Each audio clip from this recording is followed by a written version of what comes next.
ये चुनाव इस बात का चुनाव है कि आप एक बार एहसास दिलाइए। आपने झोलियां भर भर के वोट दिया तो आपके वोटों की अहमियत खत्म हो गई। उन्होंने आपके मुद्दों पर बोलना बंद कर दिया। जब आपकी बहन, आपकी बेटी बिल्किस के बलात्कार करने वाले गुनहगारों को गुजरात की सरकार ने जेल से रिहा किया तो मनीष सिसोदिया से मीडिया के एक साथी ने कहा कि बिल्किस के लिए आप कुछ बोलेंगे, तो उन्होंने कैमरा ऐसे सामने से हटाया माइक और बोला छोड़िए ऐसे सवाल। मेरे भाई, एक फिल्म का डायलॉग है कि आग को पानी का डर बना रहना चाहिए। आपने वो डर खत्म कर दिया है। अब ये आए आपके बीच में तो इनसे कहना कि किसी भी मौलवी से या के साधु से न छूटेगा, मदारी के किसी करतब से जादू से न छूटेगा। सफाई कर रहे हो तो जरा दामन की भी कर लो, हमारे खून का धब्बा है झाड़ू से न छूटेगा। आपको लालेलान ये कहना पड़ेगा, ये बताना पड़ेगा कि आप जिंदा लोग हैं, आप जिंदा जमीरों के लोग हैं। और इस मुगालते में बिल्कुल मत रहिएगा कि मोदी जी अलग हैं और केजरीवाल साहब अलग हैं। दोनों की पैदाइश आरएसएस की गोद से ही हुई है। हो चौकीदार या पलटी मार, एक चौकीदार है और दूसरा वाला पलटी मार, है कि नहीं है? हो चौकीदार या पलटी मार, हो चौकीदार या पलटी मार, जनता के असली मुद्दों से दोनों हुए फरार। हो चौकीदार या पलटी मार, हो पलटी मार या चौकीदार। के चाय बेचने वाला पूरा भारत बेच रहा है। बेच रहा है कि नहीं बेच रहा है? तो फिर समर्थन करने में डर क्यों रहे हो जब मैं बोलने में नहीं डर रहा हूं? तो कि चाय बेचने वाला पूरा भारत बेच रहा है, इसी काम में हासिल उसे महारत बेच रहा है। यहाँ के छोटे वाले बड़े जुझारू बेच रहे थे, मौका मिला तो खुलकर साहब दारू बेच रहे थे। कि रेल बिक गई, तेल बिक गया, बिका हवाई अड्डा, सब कुछ बिकता देख के खुश हैं अपने जेपी नड्डा। कि जनता महंगाई की मारी करती हाहाकार, कहां सोया है चौकीदार, कहां सोया है पलटी मार। बल्ली मारान वालों, आखिर में आपसे बस इतना कहना चाहता हूं कि हारून भाई आपसे एक मौका मांग रहे हैं फिर से आपकी खिदमत करने के लिए। इनका साथ दीजिए। इनके लिए 5 तारीख को घरों से बाहर निकलिए।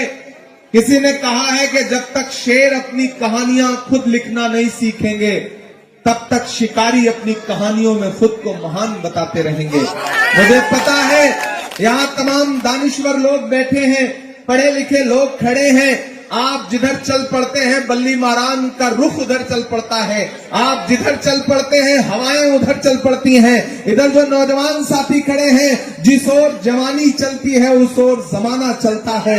मुझे पता है, मैं आपसे ये अपील करता हूं कि एक बार एक मौका और हारून यूसुफ साहब को यहाँ की खिदमत करने के लिए दीजिए।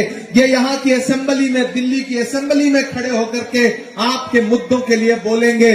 सड़कों की हालत दिल्ली की ऐसी है कि इन सड़कों पे चलिए तो पता ही नहीं चल पाता कि गड्ढे में सड़क है या सड़क में गड्ढा है। आप इन सड़कों पे चलिए तो पता ही नहीं चल पाता कि आप सफर कर रहे हो या आखिरी सफर कर रहे हो। जितने फ्लाईओवर, जितने मेट्रो स्टेशन शीला दीक्षित जी छोड़ के गई थी, उसमें आज तक इजाफा नहीं हो पाया है। तो मेरी आपसे अपील है कि जब धोखा मिला है, जब झांसा मिला है, जब झूठ मिला है, आप किसी बेहतर की तलाश में अपना पुराना घर छोड़ करके नए घर में गए थे, लेकिन वहां झाड़ू के तिनके बिखर चुके हैं। हाथ का पंजा मजबूती के साथ आगे खड़ा है। आइए फिर से हाथ के पंजे से पंजा मिलाइए। भाई हारून यूसुफ साहब को अपना एक एक वोट दे करके इन्हें असेंबली में पहुंचाइए। मैं चाहता हूं कि उठाइए अपना एक एक हाथ, उठाइए अपना एक एक हाथ, उठाइए अपना एक एक हाथ और हारून यूसुफ साहब को हाथ के पंजे के सामने वाला बटन दबा करके इन्हें असेंबली पहुंचाइए। दायरे में सिमट के आएगा। आपकी तालियों का शोर पूरी दिल्ली में जाना चाहिए। अभी कमजोर है कि दायरे में सिमट में आएगा, हर रवायत से हट के आएगा। आंधियों को जरा खबर कर दो, आंधियों को जरा खबर कर दो, शेर वापस पलट के आएगा, शेर वापस पलट के आएगा। कैंची से चरागों की लबें काटने वालों, कुदरत के करिश्मों से लड़ोगे तो मिटोगे। तुम फूल को चुटकी में मसल सकते हो, लेकिन खुशबू को बिखरने से नहीं रोक सकोगे। ये मोहब्बत की खुशबू है, ये राहुल गांधी की मोहब्बत की खुशबू है, ये हारून यूसुफ की मोहब्बत की खुशबू है, ये इमरान प्रतापगढ़ी की मोहब्बत की खुशबू है। इंशाअल्लाह पूरे बल्ली मारान में फैलेगी और यहां से कांग्रेस पार्टी चुनाव जीतेगी। अभी तो सारी माला, सारे गमछे, सब कुछ एक ही गले में पड़ना चाहिए और सारे वोट एक ही जगह पड़ना चाहिए, हाथ के।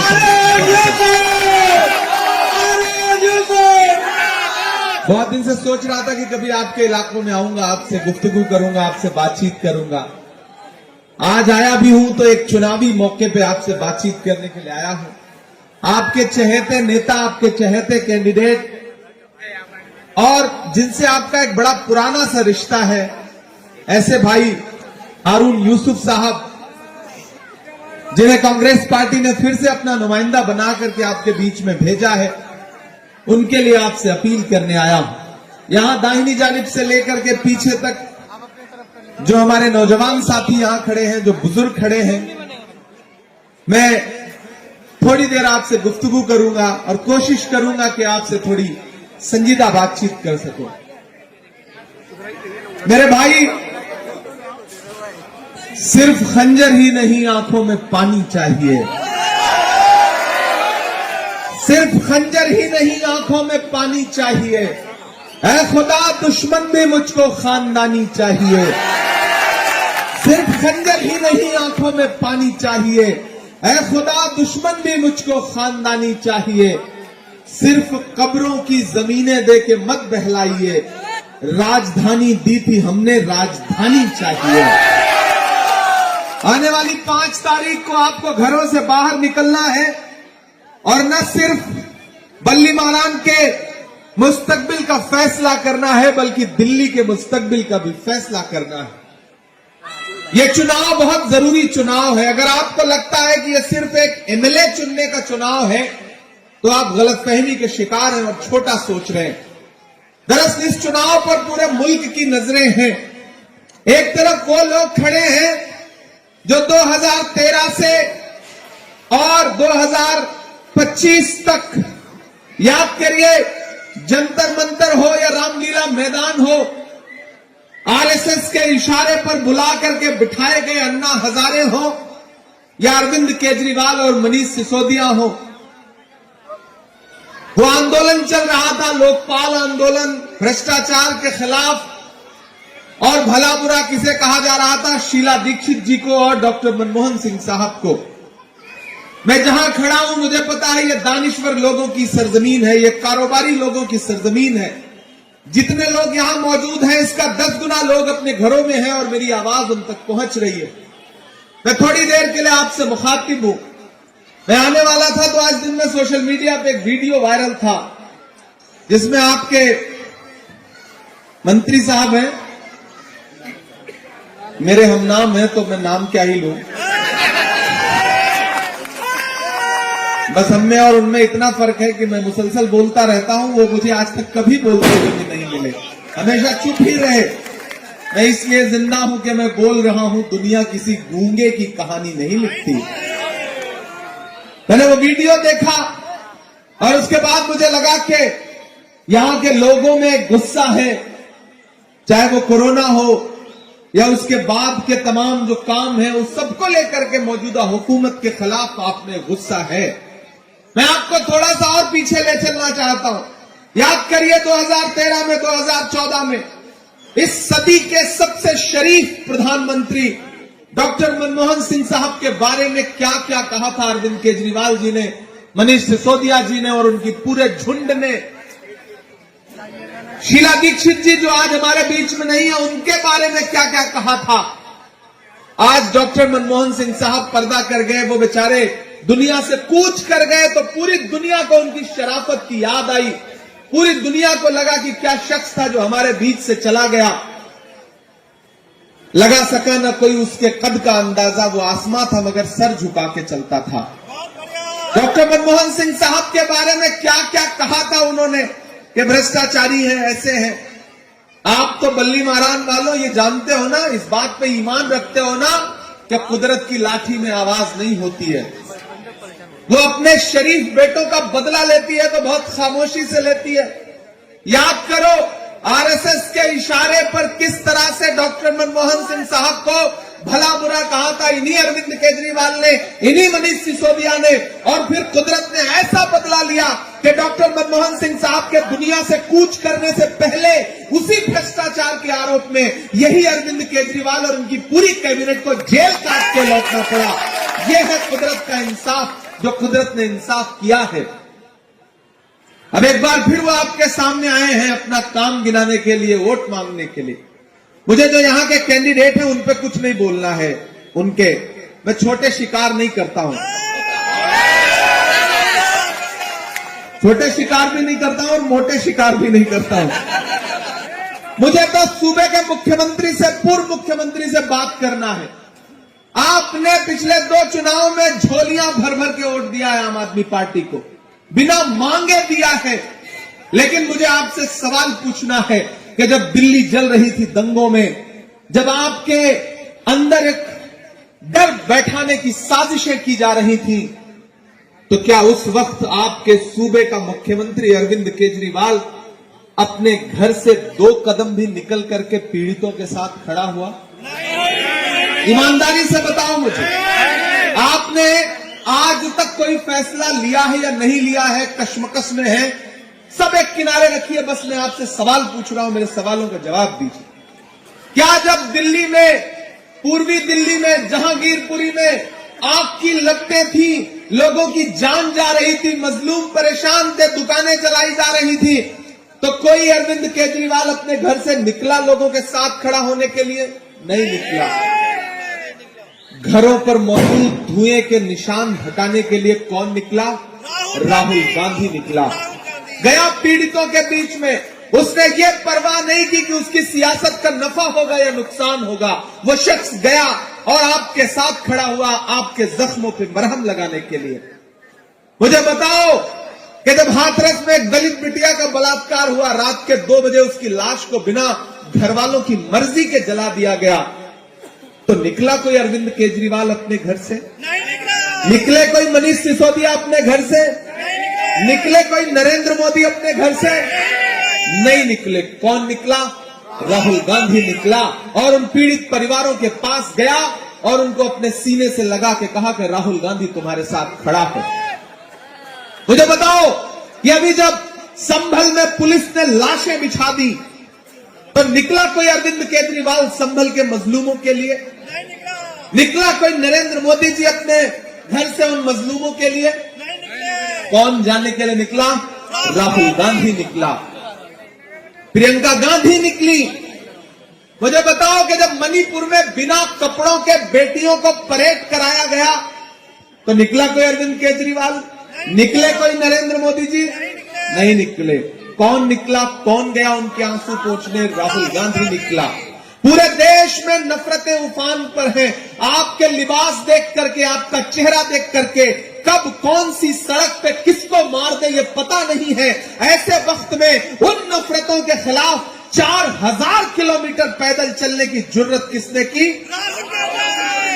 कभी अरविंद केजरीवाल ने आपके खिलाफ जो नफरत है उसके खिलाफ 4 कदम चलने की हिम्मत की हो तो बताओ मुझे।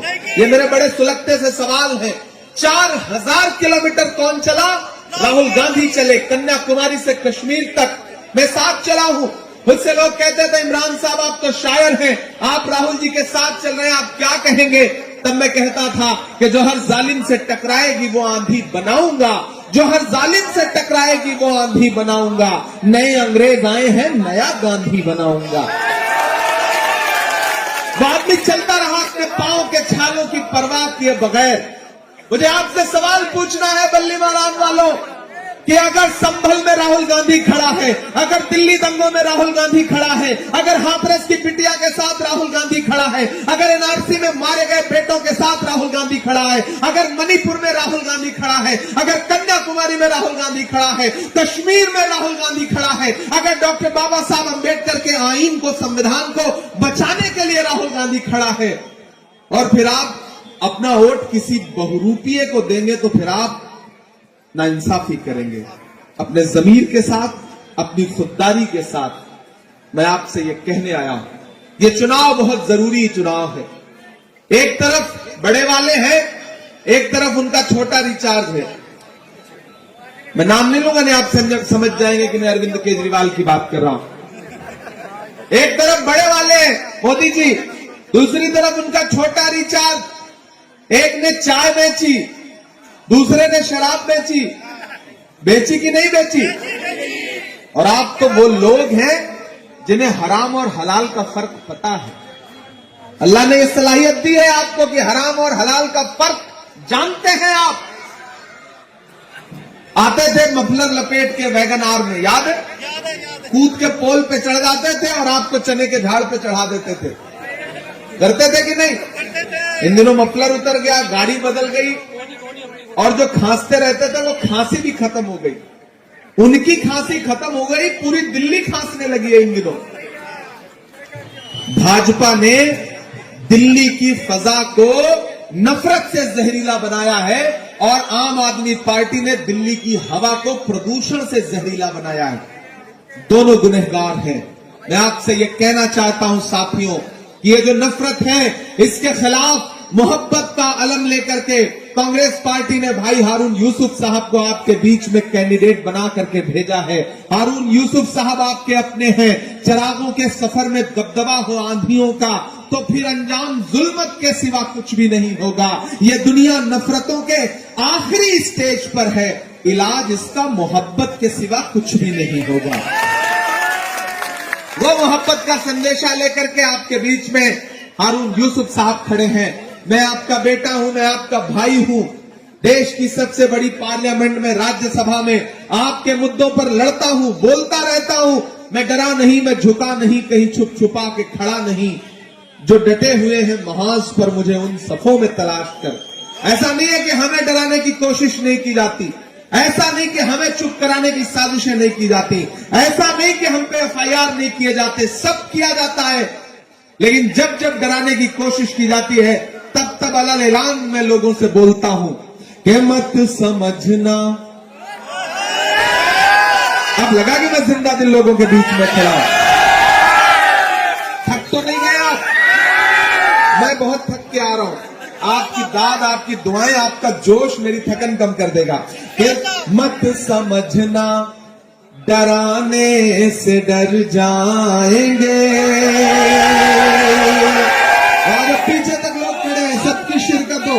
कि मत समझना, डराने से डर जाएंगे, अब के सारी हदों से गुजर जाएंगे। मौत के नाम का खौफ देता है क्यों? मौत के नाम का खौफ देता है क्यों? मौत जिस रोज आएगी मर जाएंगे। मत समझना, डराने से डर जाएंगे। ये हमने ज़मज़म दिया, आबे गंगा दिया। हमने ज़मज़म दिया, आबे गंगा दिया। तुमने भारत को दंगा ही दंगा दिया। तुमने भारत को दंगा ही दंगा दिया, तुमने एक रंग के ख्वाब देखे मगर, अब तैयार रहना, कि तुमने एक रंग के ख्वाब देखे मगर हमने हिंदुस्तान को तिरंगा दिया। ये तिरंगा, आपकी धड़कनें जो बोल रही हैं उन्हें लफ्जों में डालता हूं।